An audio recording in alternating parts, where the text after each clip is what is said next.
आज के दिन देश की सबसे बड़ी और ताकतवर मुस्लिम संस्था वक्फ बोर्ड काफ़ी चर्चा में रही। संसद में, टीवी चैनलों पर, अखबारों में, सोशल मीडिया पर वक्फ बोर्ड अधिकारों में संशोधन की बात हो रही है, चर्चा हो रही है।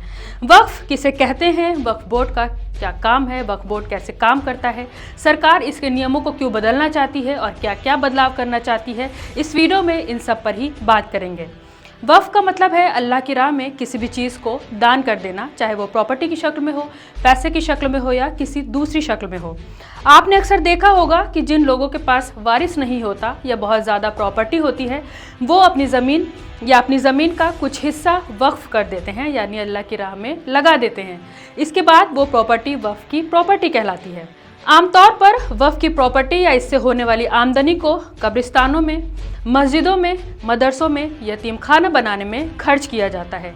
और वक्फ एक तरह की संस्था है, कमेटी है, जो वक्फ की गई प्रॉपर्टीज़ का रजिस्ट्रेशन, मैनेजमेंट करती है, उसकी देखरेख करती है। यहाँ पर आपको एक और बात भी जाननी चाहिए कि हर धर्म की अपनी संस्था, कमेटी, मठ, अखाड़ा है, जिसमें उसके सारे धार्मिक स्थल का मैनेजमेंट आता है। आसान लफ्ज़ों में कहूँ तो मंदिरों की भी अपनी संस्था है, गुरुद्वारों की भी अपनी संस्था है और चर्च की भी अपनी संस्था है।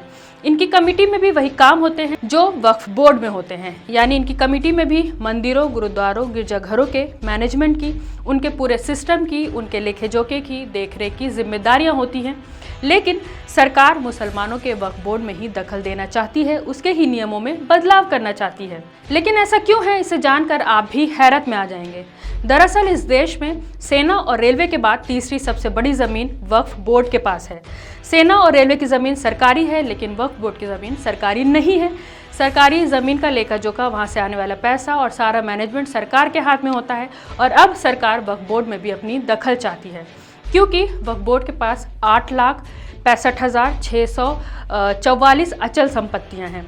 वक्फ बोर्ड के पास लगभग 9.4 लाख एकड़ ज़मीन है, जिसकी कीमत 1.2 लाख करोड़ है और इससे आने वाला रेवेन्यू 200 करोड़ सालाना है। अब भारत सरकार कानून बदलकर वक्फ बोर्ड की संपत्ति पर कंट्रोल बढ़ाना चाहती है। वक्फ बोर्ड के मैनेजमेंट में गैर मुस्लिम एक्सपर्ट को शामिल करने और सरकारी अधिकारियों से वक्फ बोर्ड के ऑडिट कराने से वक्फ बोर्ड के पैसे और संपत्ति का हिसाब किताब रखना चाहती है। मोदी सरकार वक्फ बोर्ड एक्ट में करीब 40 बदलाव करना चाहती है। वक्फ बोर्ड में अब 2 गैर मुस्लिम सदस्यों की एंट्री होगी। इतना ही नहीं, बोर्ड के सीईओ के पद पर भी गैर मुस्लिम हो सकते हैं।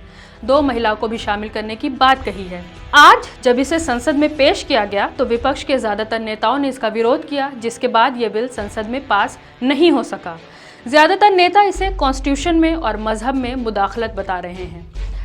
सरकार वक्फ बोर्ड के नेताओं से बात किए बिना वक्फ बोर्ड से जुड़े कानून में बदलाव करने जा रही है, इसलिए वक्फ बोर्ड भी सरकार के इस फैसले का विरोध कर रही है। सोशल मीडिया पर भी लोग इसका विरोध कर रहे हैं।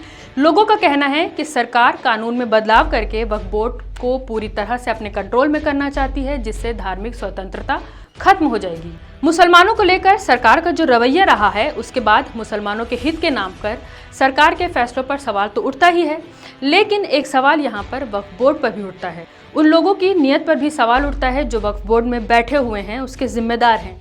वक्फ बोर्ड के पास 1.2 लाख करोड़ की संपत्ति है, 200 करोड़ सालाना का रेवेन्यू है, लेकिन फिर भी इस देश में मुसलमानों की हालत इतनी खराब क्यों है? मुसलमानों की एजुकेशन की हालत इतनी खस्ता क्यों है?